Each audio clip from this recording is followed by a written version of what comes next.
There's another company which is in focus, Azad Engineering. This is a specialized engineering company focusing on defense and some of the high value engineering business. Vishnu Malpani, whole-time director at Azad Engineering, is joining us now.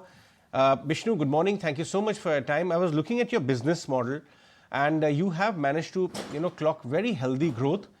But what surprised me most is the kind of margins you guys are managing, over 30% margins. Talk to us about what goes into commanding that kind of margin in your line of business, and also, are these margins sustainable? Do you have an advantage to sustain these margins? Sure. So first of all, thank you for having me on the show. So Azad Engineering, I'd like to say that we are in the business of manufacturing highly critical engineered components, right? We manufacture it for three sectors: energy, aerospace and defense, and oil and gas. Now, each of these sectors are, very, very long in terms of the gestation period that you need to sort of get there. So from the time you start onboarding a customer to the time you start, delivering parts to them, it's a cycle of about 3 to 5 years. So you have to qualify every part component over years, and then slowly get to start supplying. So this industry has extremely high entry barriers, and that's why you would see there are only a few players globally that are in this industry. In fact, we do not have a direct competition in India. So the parts that we are manufacturing are all mission critical and life critical. We call them Class A parts. These are the most complex parts that you can find in each of these sectors that I'm talking about. Now, coming to the margins, yes, we've been able to deliver consistently over 30% margin. In fact, the dip that you see in FY21 is also because it was COVID that year, and our factory was shut for 3 months. But we've consistently, if you normalize that, we've consistently delivered over 30%. And this is a result of the process engineering that we have at our end. Our gross margins are about 89% if you look at our RHP, and that is only because what you do after the raw material, because we do not have control over the raw material cost in our business. That is also controlled by the customers and OEM, and we only buy from OEM approved sources. So we do not have a risk of commodity prices fluctuations, etc.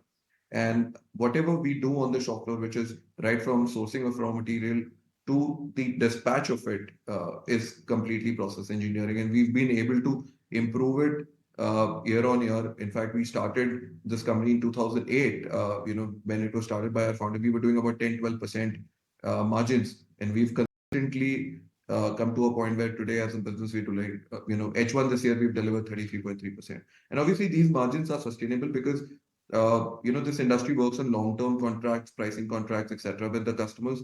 So your prices and everything is, your revenue visibility and pricing is agreed upon with the customer for a longer period of time. And as the business scales up further, there'll be operating leverage that will come in, which will obviously improve this further.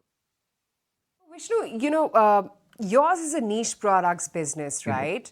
But there is just so much interest in this segment. Tell me, who are your competitors? How is it that you plan to build a moat around your business? And do your competitors as well enjoy the kind of margins that you are? Okay. So this is a very, very niche segment. You've rightly put that.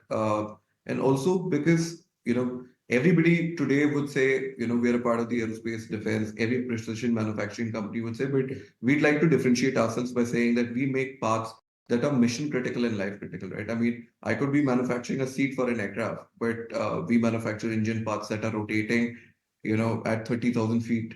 So we manufacture that. So we do not have a direct competition in India, at a product level, if you ask me. Obviously, there would be peers in the sectors that you can pretty much compare us because of the sector. But our competition lies outside of the country. So today we compete with China, we compete with Japanese suppliers for the customers. We also compete with Europe, USA, and Korea. So these are countries where our competition is actually based out of. The parts that we are making were not manufactured in India, and I think we are the only company in the supply chain of our customers that is from this region who's manufacturing and competing.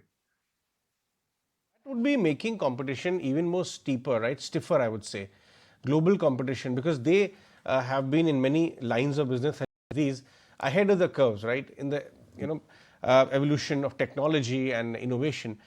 So you must have scaled a lot of time advantage over in a lesser period of time. I want to know what's the growth outlook from here on. Again, 25% growth is what you have clocked last few years.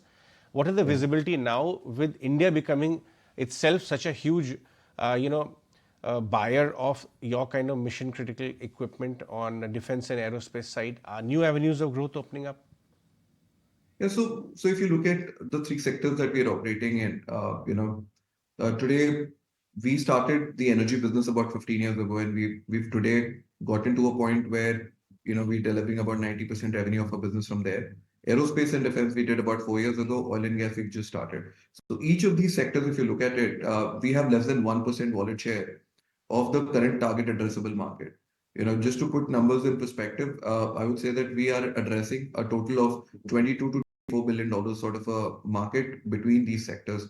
So our plan is to prepare for the growth that we see in the sectors coming, and that's why any proceeds that we have are going to be eventually deployed in growth capital. So we are deploying them in two areas. One of them is to create infrastructure. So we are adding about 8 times more capacity. The second is to put in plant and machinery. So we are also increasing our capacity to cater to the growth that we see in the industry. I wouldn't be able to give you a lot of guidance for the right reasons, but I can tell you that H1 we've done 158 crores with an EBITDA of 33.3% and PAT margins of about 26 odd crores. So, and we are continuing our quarter on quarter growth. So I think you can make the right estimate from there. Talk to us about what are the scale-up plans on facility, plant and engineering you were talking about. How are you planning to add some, the right kind of manpower? Because that's also a very important ingredient in your line of business. If you could tell us from the proceeds, internally also you included, of course, from the IPO as well. Yeah. So I think in our industry, you don't find employees or manpower that's readily available. So we have a very strong training and development plan internally where we hire people ahead of the curve. We plan them and keep them ready. So if you look at it, our manpower cost last year was slightly higher. This year is going to be more normalized. So last year we had about 23%, 22 to 23% manpower cost, but this year if you look at H1 also, it's normalized to quite a bit because we have to hire people ahead of the curve, train them and keep them ready. And that's what we're constantly looking at doing. So we get people, graduate engineering trainees, we get, diploma holders. We also get a lot of people who are working in ITI institutes, etc. We train on rigorous programs, have them shadow the right resources and projects, and then we deploy them into making, these life critical and mission critical parts. And sorry. No, please go ahead. Finish your point. No, I just realized I missed maybe the second part of the question where he was talking about infrastructure. So I think the proceeds are going to be deployed right now. 240 crores are going to be deployed towards paying off debt of 138 crores, 60 crores in capex, and the rest for general corporate expenses.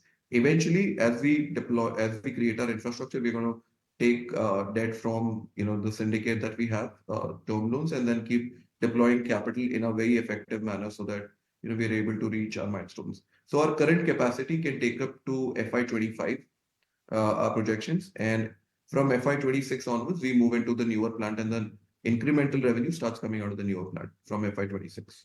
Right. Vishnu, the talk in the newsroom about your company is not just the IPO, but also the sports connect, right? As per our understanding, the likes of PV Sindhu, Saina Nehwal, Sachin Tendulkar, all of them are invested in your company. Yeah. So yeah, I think that's been a surprise for us also. I think most questions that I'm getting on financials, I'm getting more questions on the other side. But I can only tell you that while we were raising capital about a year and a half ago, I think we had interest from each of the names that you said. And yeah, I think in terms of the available pool of investors, we were happy that we had interest from such eminent personalities, and the board approved them having us as shareholders. There's nothing more to this because in this industry, I mean, we are not in a B2C industry. We are in the industry where there are fewer customers and even fewer suppliers. So yeah, that's all I can tell you. Good luck with that, Vishnu, and we'll see you on listing day as well, hopefully. Yeah. Okay.